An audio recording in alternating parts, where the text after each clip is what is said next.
Hi, this is Trusted Neal with Call to Learn Conference, and I have Amy Hansen here with me. So Amy, we would like to hear about who you are and where you came from. Can you tell us that? Well, it's always a broad question to answer. So who I am is, I guess in this context, I'm a homeschool mom. I've been homeschooling since my oldest daughter, well, she went to kindergarten and first grade, and then we started homeschooling. My eldest is now 23. My second oldest is 21. So we just say we've been homeschooling about 20 years because all the other kids pretty much homeschooled all the way through. Mm-hmm. I have 7 children. My first 2 are married. Mm-hmm. The first one has 2, almost 3 children. Oh, so I'm a grandma. Yay. And they're girls, by the way, people. I just want to know. Oh, girls. She's having another girl. Yes, she's having another girl. We're very excited. 3 girls. Mm-hmm. I had 3 boys and could handle that. And I was like, how could I handle 3 girls? Yeah. It'll be great. They're excited. Yeah, that's good. And then my second just got married. My next one is 18. He's a boy. Mm-hmm. And then I have 2 more sons. One just turned 16 and one is 13. I have a daughter that's 10 and a son that's 6. So we're kind of spread out. Mm-hmm. And like I said, pretty much we've homeschooled through that. My oldest one, when she was little, I remember being really concerned about public schools and her education and how we were going to do things. And as I was thinking about this story, people ask, well, when did you start homeschooling and why? Mm-hmm. It kind of goes back to when I was in high school. I remember very vividly standing in my room and this total aha moment of, the gospel can be fit and integrated into science and history and all these, and English, and it was just this eye-opening thing that I had never thought about before. Yeah. And I was like 16 or 17. Wow. I remember thinking, that's really young to think that. Oh, I thought it was kind of old. Oh, really? All this time and had no idea. Yeah. And then when I went to BYU, that was kind of revalidated because all the schools there, most of your classes they taught, and they can bring the gospel into it, and you can share it from that gospel perspective. And I remember those moments, thinking back on some of that as I'm looking at my new little girl and pondering her future education. Mm-hmm. She was probably not a new baby at the moment. I was pondering that. But in general, you have those moments and thinking, wouldn't it be really cool if we could integrate that from the time they're little? Yeah. And learn that way the whole time. I felt like I'd missed out on so much, that I had these 2 separate years, all the subjects you have to study for school. Mm-hmm. Here's the gospel. Right. And life and everything else, and it never connected, never went together. Yeah. And I thought and I was like, that's so sad because I want my kids to have that. And I remember thinking that, but I don't know how we could afford a private school, or if there even were schools that taught that way at the time. This was 23 years ago, And so I remember some of those thoughts going through my head. But we actually ended up doing Head Start with her. I had a friend who was in charge of the program. She says, we've got room, you ought to bring her in. Yeah. And I became really involved in the program. I was in the classroom all the time. I was an aide. I substituted, all these things. And I haven't even finished my degree. It's not like I had a degree in education and I was there all the time. But I loved it. It was so fun. And so I did study, when I did go to school, I studied psychology and child development. And those are my favorite area of study. So I really enjoyed it and seeing how children learn. And so she went through, but then I got thinking, so she got to first grade, and of course I stayed really involved in her class because I wanted to be part of things and see what was going on in the schools. And at that point I had another daughter, and I was thinking, and I think I was probably pregnant with my third, and I remember thinking, what am I going to do when they're in 3 different schools? Because I spent a lot of time at that school helping and making sure my child's education was on the right track and seeing what happened, because there was things that went on, and if I hadn't been involved, it was, I wanted to be there for that. So all these things kind of came into play and had been playing through my mind. And my husband and I were out on a date one night. We used to like to go back when Borders was around the bookstore. They had little bands that would play and stuff, for those that are not as old as I am. And we would go and listen to some music and pull out some books and share books and things. That was what we like to do for a date night. That's awesome. Pulled out that. It was fun. I loved it. Yeah. We don't even have bookstores around anymore. It's all online. There's very just few. Like 1 or 2. And so I was just looking at it on the shelves. I pulled out this book on homeschooling. Mm-hmm. And it had never crossed my mind. I had a neighbor, loved her. She was very sweet, and she homeschooled. And I just said, oh, I could never do that. Yeah. Never. I am too unorganized. I am too scatterbrained. No way I would ever. And that was it. I didn't even consider it. It was not even and she wasn't suggesting it. She just said, oh, I homeschool. And that's how people respond when you say that, right? Yeah. Oh, I could never do that. Yep. So, lots of responses the same way. And I pulled this book out and I was like, oh. So I start looking through it and I'm like, oh, I do that. I can do that. I always do that. Interesting. And I'm like, wow. And it just started playing in my mind. Yeah. Maybe I should homeschool. I'm like, what? Okay, let me think about it. It was kind of the end of the year for her. Oh, it was her kindergarten year. It was the end of her kindergarten year. I said first grade. She didn't go to first grade. It was the end of her kindergarten year. And I was like, maybe I should homeschool. And so I've been thinking about it, and it starts coming to me more and more, and I've since learned that's how the Lord works in my mind and in my heart. And start thinking about it, keep thinking about it, and things start to play out and set into place into my mind. And I was like, I think we're going to be homeschooling. Wow. So I called up my neighbor. Guess what I just thought. Yeah. Kind of feeling like I want to do this. Where do I start? Yeah. And she actually was at the time president of the WIN group. Oh, no way. That's pretty cool. I know, it was cool. So she hooked me up with she says, here, I'll bring over some curriculum you can look at. And we're having a homeschool conference coming up. Wow. This was in spring, and beginning of June, they had the UHEA, and they also had LDS homeschool conference the night before. Right. That's when they were connected. So we went, and I started reading the curriculums, getting an idea of what I liked and didn't like and what I wanted to do. And we went and heard the LDS homeschool conference and then the other one, and I heard Oliver DeMille speak and talked about the Thomas Jefferson education. I was like, I kind of like that. That kind of fit along because I was leaning towards the Charlotte Mason style of classical education, and a lot of reading and a lot of child-led agency-based education was what was appealing to me. That was what I was liking, and it kind of fit in with that. So we started looking at that. We dove in. We started homeschooling, and just went from there. And I have a tendency to just dive in and do things and not even think about it. So and that's actually a blessing. I think. It can be. I didn't overthink it. We just did it. And so we've gone back and forth through lots of things. The TGED was what we leaned toward a little bit. But, at one point, I remember I was on all their sites. I went to the conferences. I got so discouraged. I was like, I would get off reading, the forums that are supposed to be helping each other. And I would just be so depressed. I'd be like, I can't do this. I'm failing. I'm not. My environment is horrible. We were living with my mom for 13 years. And our environment was not in my control.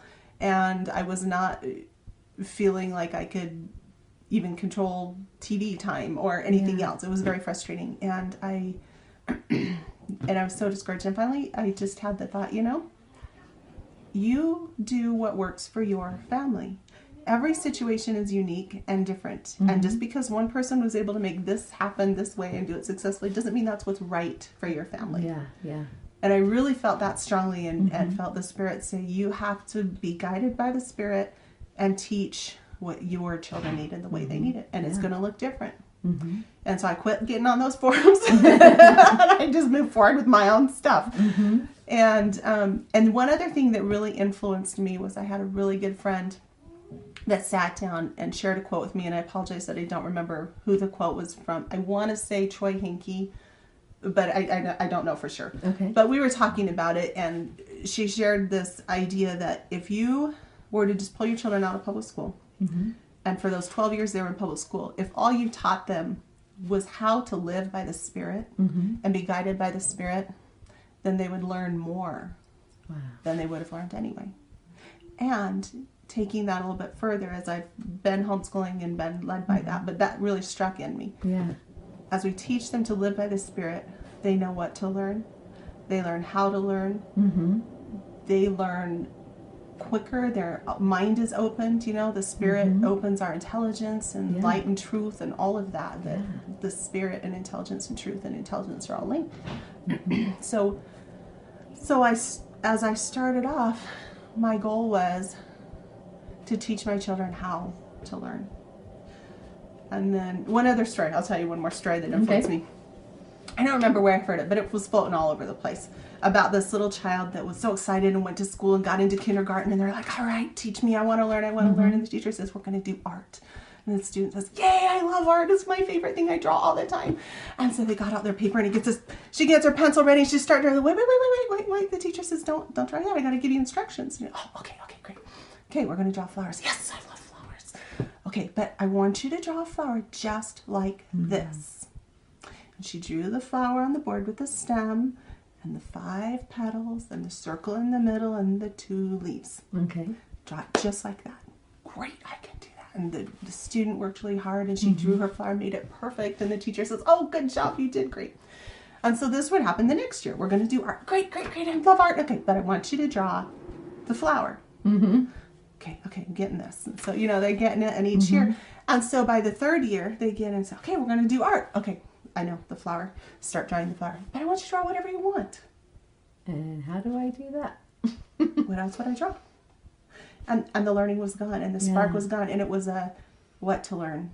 They were being taught what to learn instead of how to learn. Right. And so I really felt like I wanted my kids to learn how to learn. Yeah. And I always had a really strong feeling that my children were supposed to be leaders. And I needed to raise them in a manner that leaders would be raised. I think that was why Thomas Jefferson education appealed too, because they always talked about raising leaders. Yeah.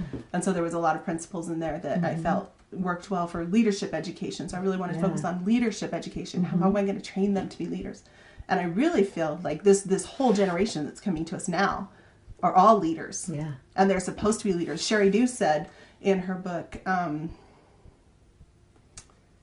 God wants powerful people. Yes. And I think in another one too, she quoted this also, that if you are born to be leaders, which you are, then you have the responsibility to learn to be a leader and to develop these attributes and characteristics. Yeah. And so those are the ideas and things that pushed me into homeschooling and that moved me forward in the paths that I took. Yeah, perfect. And our life was probably more eclectic unschooling is what an onlooker would probably see it. Yeah. I set it up very child-led and very,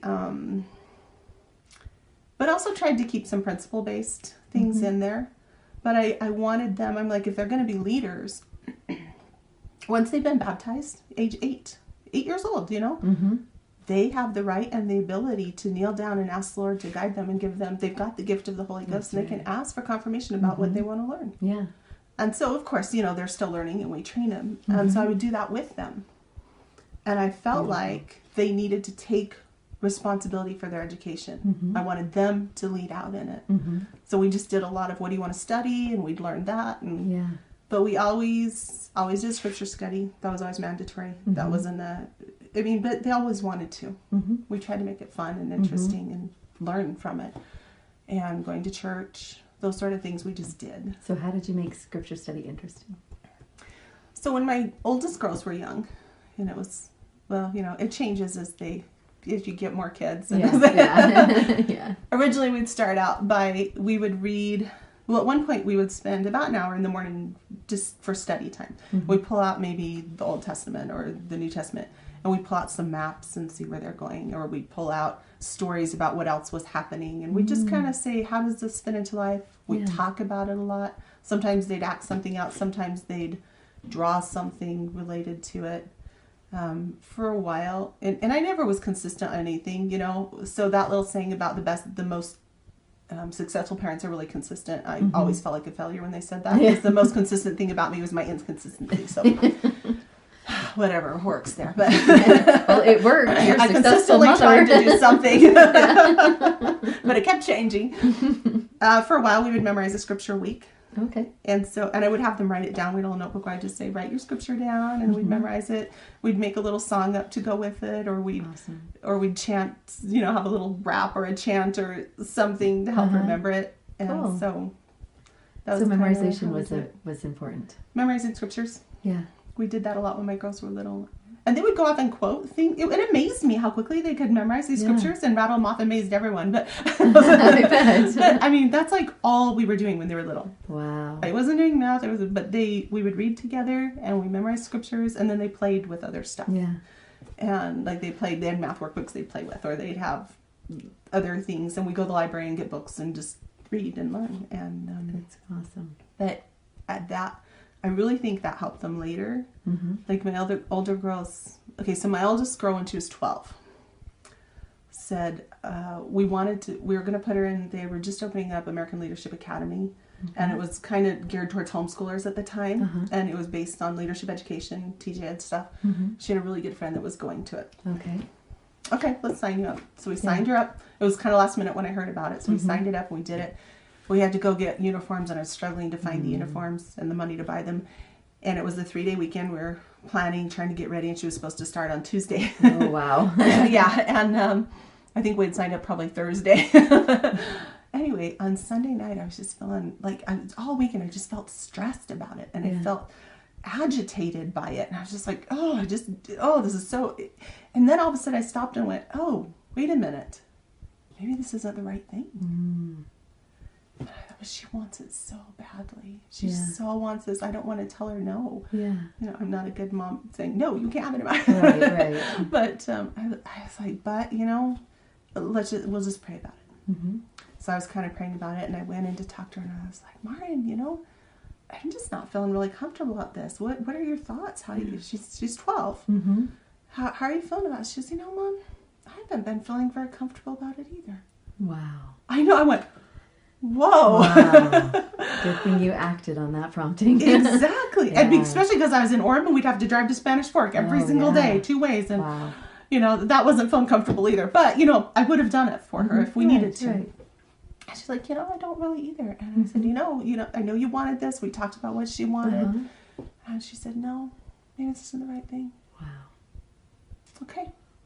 So we pulled out and just both felt, we felt relieved, you know? Yeah. And I thought, wow, it works.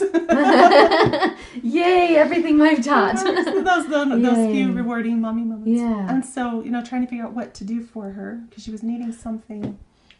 She came to me and said, Mom, can I just do my personal progress for my school time? That's a good thing. Sure. Wow. So she would go up and every morning and work on studying scriptures and doing experiences and spend about a year doing that. And wow. What a fabulous foundation. Yeah. But it had to come from her. Right. I couldn't have assigned that to somebody. Yeah. And then they would say, no, Mom. And it wasn't like, and my others didn't do it that way, but that was her thing. And that was what she needed. Yeah. And then that same year, probably in about October-ish or so, there was a Commonwealth opened up in Eagle Mountain. And this was before they had Commonwealths everywhere. Yeah. And she says, Mom, I kind of want to do that. Okay. It was only once a week on Fridays. And so I said, okay, I think we can do that. And so she signed up for a Key of Liberty and Shakespeare. Really? You want to do Shakespeare? Yeah. Are you sure? I hate getting on the stage. I was in a road show in high school, and I hated it. I hated it. I was so humiliated. It was awful. I'm like, are you sure you want to do it? She was kind of quiet and shy. Yeah. Okay. She'd never done anything like that before. Okay, great. So she dove into the Shakespeare Conquest and the Key of Liberty, and she did really well in both of them. She got the lead in their play. Wow. But she was the first one to become queen in the Shakespeare thing. You know, they have like, you have to read 17 plays, or you get the levels. You can do peasant, noble, duke, queen, whatever. Okay. So she decided she was going to be first one, and she reached, so that means she had to have read and or watched combination of reading and watching 17 Shakespeare plays. Oh my goodness. I couldn't even read Shakespeare myself. Wow. I could not read and understand Shakespeare myself. I'm like, are you sure you're 12? You know? Yeah. But I didn't say that. And she did. You have to stop. You're 12. And she was the first one to reach the level, and she was the lead in their play. Wow. Totally remade. They did Midsummer Night's Dream. She was Puck. Okay. Completely remade the character. It was hilarious. It was amazing. I went, where did you learn this? Wow. And she did it. And she shined. And it taught me that when I allow them to lead the way, and take charge of their education, they're going to do way harder things than I ever would have chosen for them. I Yeah. never would have chosen that for them. And I might have challenged them to read one play for In a a lifetime. year or even a lifetime because that wouldn't have occurred to me. Right. So it was amazing That's so to me. cool.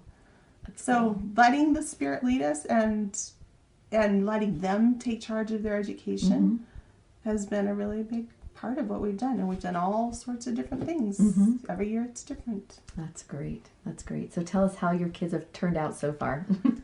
We want to know, did you homeschooled them all the way through high school? We homeschooled all the way through. Marian, my oldest, did one semester at it was a charter school. It was Mazer when they first opened. Okay. She did one semester there. She didn't do the second semester because we thought we were moving and it just didn't feel right. And it was kind of cool because after that she chose to start studying midwifery. And we took doula training together and did some things like that wouldn't have happened if she'd been in a structured school setting. So she's focused on midwifery and we did doula training. She's a trained doula at age 14. She was. Wow. I know. Wow. And she had attended like 7 births by the time she was 17, I think. Oh my goodness. And delivered 2 of my babies. Wow. So amazing. So, yeah, it is amazing. Yeah. I never, ever would have said, hey, why don't we study midwifery? It just wouldn't have occurred to me. Yeah. But I've been able to study it with her, and it's been a passion I love, too. Oh, cool. So cool. My next daughter got way into speech and debate. She was one of the first, when Sam Martineau started doing classes down here, she got into one of those first classes, and she was only 13, and at the time he was only letting 14 and up. She's like, oh, please, I'll do it. And they were paying their own way even. And I was like, well, I'll let her in. And she just took off and loved it. And she excelled. She would take like first place and take off and do these things. And mock trial. Loved studying law, loves reading law. Again, I'm not good at that. Yeah, my husband is good at reading law. And Shakespeare, actually. I think there's some similarities. It's your husband's genes. Must be. But she's also very good at art. And from the time she was young, we would do random art classes here and there, and she just, it's like you show her something, you could do this, oh sure, and she just takes off and does it. It's amazing. Wow, but, that's beautiful. So That's she's awesome. currently studying art and law at UVU. Okay. And she's always wanted to go into law somehow, so we'll see where that takes her. Yeah. I don't know. But she's also done humanitarian work. She's gone to Ghana and Ecuador and enjoys that. And just done some really cool things. So she's just recently got married and is attending UVU. My oldest one has been married, I don't remember how many years, like 3 or 4 years. She's on her 3rd child, working on the 3rd one. Yeah. And she is also she's just doing one class right now at UVU, but she said she always felt like, well, I just want to do midwifery. And so she didn't bother trying to get into college or anything. But she took a different route. But then she decided, she just really felt strongly that she needed to start doing this. And so she just started taking one class and moved forward. And cool. But it was because she felt prompted to do that. Right. And so it's so great to see them move forward and learn by the Spirit and to learn what they need to learn. Yeah. And then now, do you feel like their foundation is good enough with it? Like they know how to follow Spirit, therefore they know how to learn, and therefore they know can be successful. And they feel that way too. They feel like they can take off and learn what they want to. Such a great foundation to have. Yeah, it is. It's so great. And I feel like, so going back to where I thought, well, they need to learn this. We need to integrate the gospel into everything we're studying. So when my second one, she was, I don't know, 18 or she wasn't interested in going to college at first. Okay. Didn't worry about getting a degree, and we didn't worry about transcripts or anything because she was just going to do different things. Yeah. And then all of a sudden she comes to me, it was in April, it would have been April. Mom, I really feel like I need to start school. I need to go. Okay. And where you want to do this? UVU. Okay. And I need to start start doing summer classes. Oh, great. May starting in May. This was the end of April. We had like 2 weeks. Oh my goodness. Okay. Scrambling to put together some kind of transcript for her, going in and talking to counselors, figuring out how to do this because I hadn't done it. Right. I hadn't done it. Yeah. But she just really felt like she just needed to move in and start doing it. And she loved it. Took a couple classes. We got her in and it was not hard. And she's thrived and done well. Very And good. in fact, she took an English class that year Mm-hmm. and just excelled, top of her class. She Cool. took a law class, just loved it, top of the Good, class. So, good. you know, for having not had any formal education, she hadn't taken any formal English classes or anything Yeah, else, but she worked on things, studied, and learned those things. She learned them. Yeah. There was a few little grammar tidbits we had to polish, but Yeah. But they were just not something you have to learn. It takes 12 years to learn. You can just Exactly. learn She was them in a able few to get minutes it and in get that it. 2 months of Yeah. study. So they've done really well. I feel like they've been very successful. She was going to go on a mission. Mm-hmm. And she was working. She got the money saved up. She went, and she wasn't going to go on a mission. So when they Answer isn't. when they switched the age, dropped the age 19 for girls, she's like, "Oh yes, I totally want to go." And then a little while later, she came back. She goes, "Mom, I prayed about it, and I don't think I'm supposed to go." And she was really disappointed. Yeah. Okay, so she just moved in, started moving out on other things, and then like a year later, she comes after she was 19. Uh-huh. Mom, I feel like I need to go. Wow. Like, oh, okay. She goes, I don't really want to now. She says, all my friends are coming home. I don't know that I want to go now. I think she was 20. Wow. I said, okay. She goes, but no. So she kind of struggled with, went back for it, came back, says, okay, I just need to do it. And the Lord's going to commit. So she got her papers in, everything else. Bishop's interview, went in, met with the stake president. He says, I think we maybe need to wait a couple weeks and think about this. She's, me too. I think that too. Oh, okay. interesting. And then we didn't hear back from him. He ended up in the hospital not having a heart attack. Oh, no. We found out like 6 weeks later. Yeah. That finally a couple months later, she goes in, meets with her bishop, and she's like, I don't think it's right anymore. Wow. It was the most interesting thing. It was back and It's forth. She just goes, that- I think maybe I needed to just make the The preparations, journey. Yeah. get the money.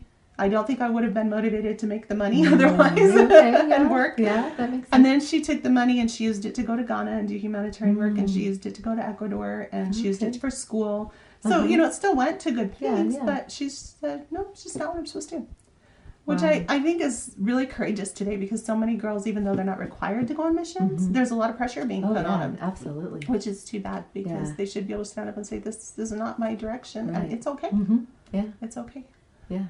So but I feel like she's being led, and to she's experiences that she following needs, what and she's she's being led following to it. do. And to me, whatever they do, if that's how they're doing it, and that's the process they're going through, I'll support them It's all wholeheartedly. good. Yeah. Yeah. So Wonderful. it's good. And I have a son that we decided to do concurrent enrollment classes. Mm-hmm. So he did that for a year through charter school, and he didn't graduate. He got about a year of the classes done, Okay. and so he's now just working towards going on his mission, and going to take some classes here and there, and that's okay. It works for him. Yeah. It's a whole different ball game. Every child's so different. Yes. My they next are. son is doing the concurrent enrollment, and he's going to totally be graduated with an associate's before he's 18. Wow. So Wow. but that's where his gifts and talents lie too. Yeah, He's really yeah. good at math and science, and Wonderful. Peter's really good at leadership and people, and that's good too, because we're training leaders, right? Yeah, we need to be. Yeah. Yeah. Yeah. And I feel like we've done that too, because they're all leading out in whatever they do. Alyssa taught Shakespeare, and taught speech and debate, taught mock trial, coached teams, and has always been leading and teaching as she goes. Even when she was like 15, 16, she was doing Yeah. this. And so I feel like the goal of training up leaders and teaching them how to learn, if I keep going back to, this is why I'm homeschooling, I have to remind myself sometimes, because there's those days you're like, They don't know how to read. ruined them all. You can go back to that, and I can look and say, okay, we're on the right track. Yeah. But it looks different. Mm-hmm. It looks different than what their friends are doing. Yeah. It looks different than even what other homeschoolers are doing. Mm-hmm. But it's okay. Yeah. Because our success is measured this way. Yeah. That's a good point. Not measured this way, it's measured this way. Yeah. I like that. It's not measured by grades, and it's not measured by the extracurricular or this thing that most everyone is measuring their success. That's measured in a different line. Yeah. And that's our definition of success. Yeah. I like that a lot. To subscribe to our YouTube channel, click here.